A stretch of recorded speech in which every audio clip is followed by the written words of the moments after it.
Nilinaw nga ng team manager ng Barangay Ginebra na si Sir Al Francis Chua na posible pa daw umanong makapaglaro itong si Justin Brownlee para sa paparating na season ng PBA sa Barangay Ginebra dahil kasama pa rin siya sa official lineup ng Barangay Ginebra. Ang sabi kasi ni Sir Al Francis Chua, hanggat wala pa naman daw na binababa na hatol ang China ay maaari pang makapaglaro si Justin Brownlee sa Barangay Ginebra. Waiting for the verdict, is he allowed to play for Ginebra?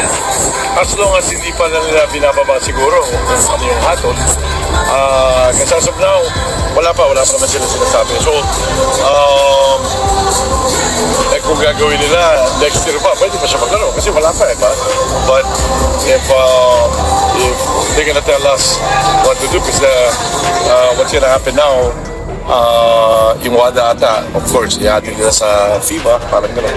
And PBA is under FIBA. So, we just need to follow rules kung ano talaga gusto nila. We'll see.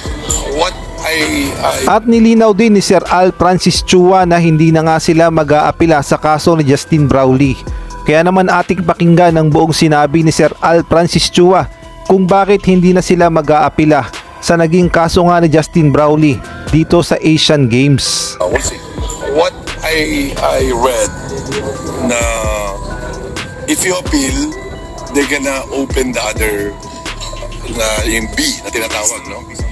But if you're gonna look at it, yung process itself, A and B is the same urine, right? So why you're gonna tell them to open it, questioning them, or i-contest mo yung bubuksan ganun din, diba? So kung ako tatanungin, hindi ko na i-contest, ba't mo pa contest pareho yung laman, diba? It's like At kung mahatulan na nga si Justin Brownlee ng 2 taon na pagkakasuspindi, maghahanap na nga ang SMC na ang posibleng pumalit kay Justin Brownlee bilang import ng Barangay Ginebra. Marami na rin niyang mga naglalabasan ng mga rumors na posible daw umanong pumalit kay Justin Brownlee. Kagaya na lamang ng import na si Lester Prosper. Nandyan din si Reynaldo Balkman at itong si Chris Macolo. Kasama rin dyan ang dating import ng Bay Area Dragons na si Andrew Nicholson na bagay daw umano sa sistema ng Barangay Ginebra.